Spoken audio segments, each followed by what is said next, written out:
gaboose marka hore waa ninka isaga oo dagaalkii ugu xumaayeen ku jiro afweyne dhakhtarka u ahaa ee daweynaya buha maanta fidnada Soomaaliland taala isaga dhigay waana marxaati beenaale gaboose baan ku yiri marka urur la sheegana dukaankaaga soo xidhata marka hadhow aad dhacdana aad oo cadhaysan baa dawada nagu qaali garaysa gaboose horta 9 bilood ka hor buu nala shiray hudheelka aadam isnigu shiri wuxuu yiri labada xisbina waa la baabinaya anna waa la soo saaraya ninkii u jawaabay aniga ayuha maalin aan qof xanuunsanayo geeyay baan ku yiri war qofka noo daweey siyaasad baa ku waashay wuxuu yiri siyaasadda haddaan dhex galana meel walba dhaabad baa la iga saaraya haddaan wixii kale aanu dhaqaaqana way wada maftuuxo way furut marka waa xagga ilaahay baa laga ogolaan gaboose inuu siyaasi ummad hogaamiyo toona ee dadka haduu imika waabu gabowada cidna daweyn karmaan iska nastaabay way siyaasi Cabdiraxmaan Dr. Maxamed Cabdi Gaboose oo kamid ah siyaasiyiinta reer Soomaaliland ana gudoomiyaha ururka Barwaaqo waxa uu dhawaan sheegay in xisbiyadu ay qaldan yihiin oo ay tahay inay ka qayb galaan ururada oo ayagu sharci ku taagayeen arintaas oo aragtaa ka soo yeedhay gaboose horta 9 bilood ka hor buu nala shiray hudheelka aadam isnigu shiri wuxuu yiri labada xisbina waa la baabinaya anna waa la soo saaraya ninkii u jawaabay aniga ayuha gaboose marka hore waa ninka isaga oo dagaalkii ugu xumaayeen ku jiro afweyne dhakhtarka u ahaa ee daweynaya buha maanta fidnada Soomaaliland taala isaga dhigay waana marxaati beenaale gaboose oo marxaati beenaale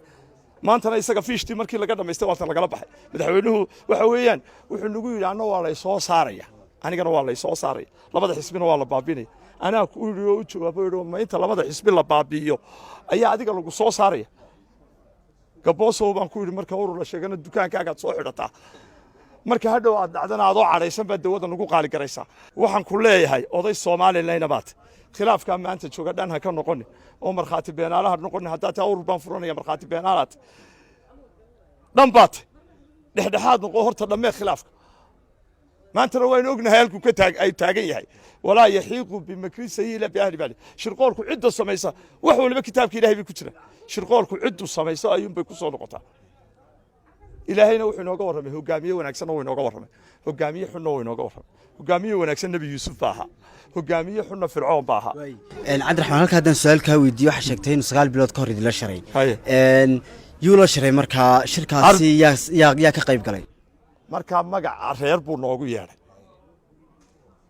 hudheelka aadam isbaahay wuxuu yiri waxaan doonayaa buu qolada cadaadii koonfurta Hargeysa idinkaan idin la shirayaa buu magacaas noogu yeeray 60 oday baan marxaatina weelahay ana la hadlay oo ku yiri war meenta xisbiyada la baabiyay adiga lagu soo saaray aniga madaxweynuhu iyo ogol yahay buu oo uu soo saaray laakiin muu ka fikirin wixii loo sheegay buu noo sheegay kamu fikirin isagu sidoo ku dambaynayo deeshuna ma ogola umaduna ma ogola horu uu yiri siyaasadda aanu ka baxay siyaasadda waa tan ka baxay su'aasha xataa waan weydiiyay wuxuu noogu jawaabay wuxuu yiri inta markan gurigeyga seexday anaa weydiiyo yiri soo siyaasadda ka baxday wuxuu yiri inta gurigeyga seexday oo sariirta dhinaca isu rogay ayuu baan dalkii macidlaad kaga dhaqaaqi wuxuu ilaahay gaboose macidlaad kaga dhaqaaqi siyaasan siyaasadda ugu soo noqday buu khaatibay hadalkiis marka waxa weeyaan gaboose wax raad u hayaa ma jirto ninka waxa soo fidnaa baabuleena waa isaga sidaan wax raya aan wahayn miyaanu siyaasi reer Soomaaliland ahayn miyaanu muwaadin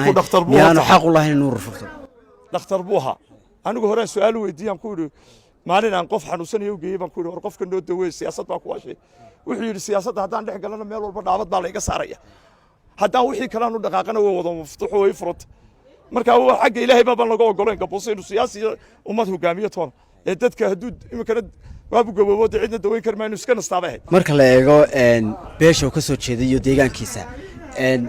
saameyn intee leeg ayuu ku leeyahay maqaam intee leeg ayuu maanta deegaankiisa ka joogaa waxa weeyaan ninku horta beeshu ummaddu bay ka mid qofku iyo ummadda iyo beesha iyo qaranku waa isku mid qaranku waa beelay isu tagay sidoo ku yahay beeshiisa ayuu buu qarankana ku noqonaya isagoon qabyaalad boo wadin sidoo dadka ku yahay qofka iyo mujtamaca sidoo ku toon baad reerka ku maanta waa ninka ugu liitaan ku leeyahay gaboose Soomaaliland saameeyna kuma leh waatan burcaya meel walba tagnay wax saameeyna ku leeyna ma jirto marka waxaan leeyahay anigu ku sii tarax tagi maayay odaygu ha iska nastaan leh iska dawadiisa iska